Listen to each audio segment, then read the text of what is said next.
আসসালামু আলাইকুম। আজকের এই ভিডিওতে আমরা প্রিপজিশন সম্পর্কে পূর্ণভাবে একটা ধারণা নিব, যেটা আমরা খুব বাস্তবে দেখতে পারি বা বাস্তবে এই সার্কেলটা দিয়ে আমরা বুঝব। এরপরে আপনি আর কখনোই প্রিপজিশন নিয়ে সমস্যায় পড়বেন না।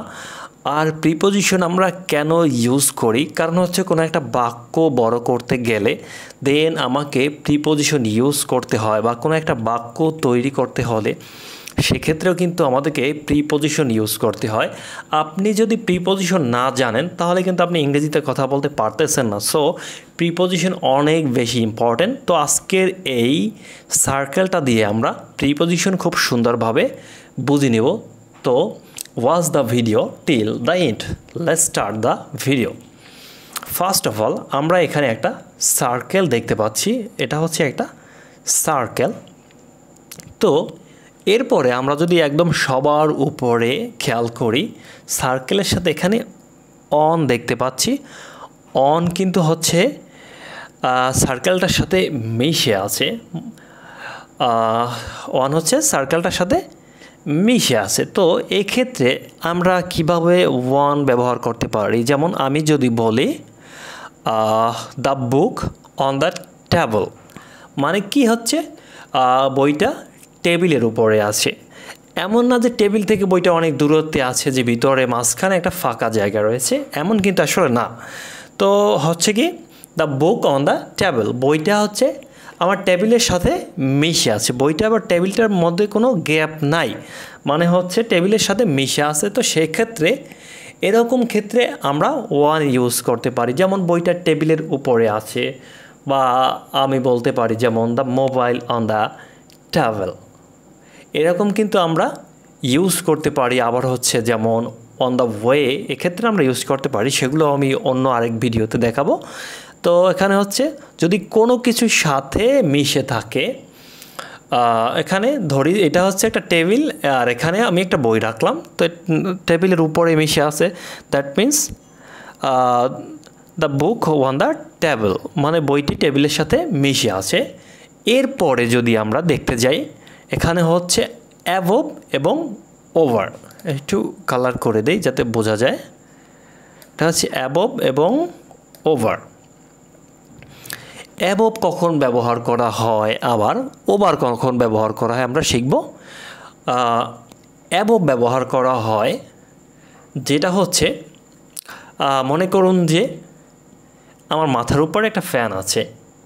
আমার মাথার উপর কি হচ্ছে, বা এটা হচ্ছে সার্কেল, এটার উপরে একটা ফ্যান আছে। ধরি এটা আমার মাথার উপরে একটা ফ্যান আছে। The fan is above my head, মানে ফ্যানটি আমার মাথার উপরে কি ঝুলে আছে।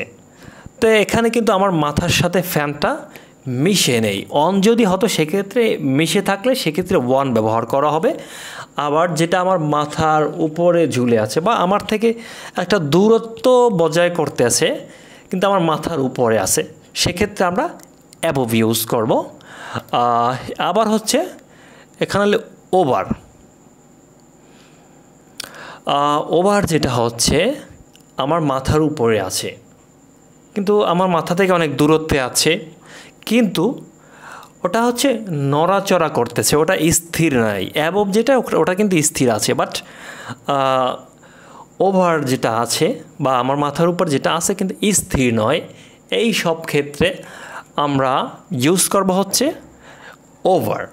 আর যদি মিশে থাকতো সেক্ষেত্রে ওয়ান।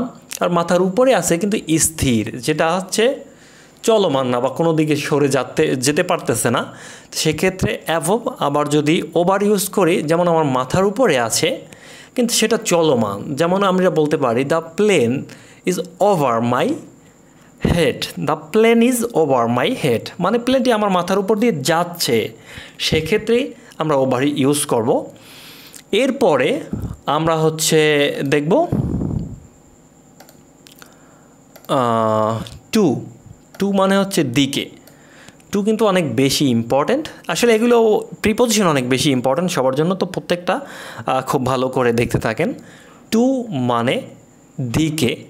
আমরা যদি এই দিকে, এই সার্কেলটা একটা দিক মনে করলাম যে এই দিক থেকে এই দিকে যাচ্ছে, মানে সার্কেলের দিকে যাচ্ছে বা এই দিকে যাচ্ছে, তো সেক্ষেত্রে আমরা টু ইউজ করব। যেমন এটা ধরি একটা স্কুল, আই গো টু, আমরা যেমন ইউজ করি আই গো টু স্কুল, আমি স্কুলের দিকে যাই। তা আই গো স্কুল, আই মানে আমি, স্কুল মানে যাই, আমি যাই বা আমি স্কুল, এরকম হয়ে যায় না, আমি যাই স্কুল।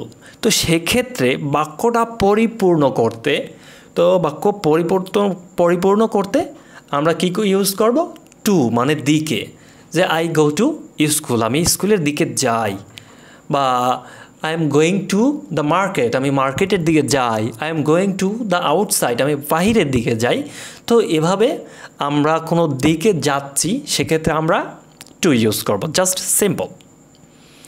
এরপরে আমরা যদি আউট ব্যবহার করি, আউট হচ্ছে বাহিরে, টু মানে হচ্ছে একটা দিকে যাচ্ছি, আউট হচ্ছে কি বাহিরে। আবার ইন কি ভিতরে, এখানে ইন আছে, আমরা ইনের ব্যবহার শিখব।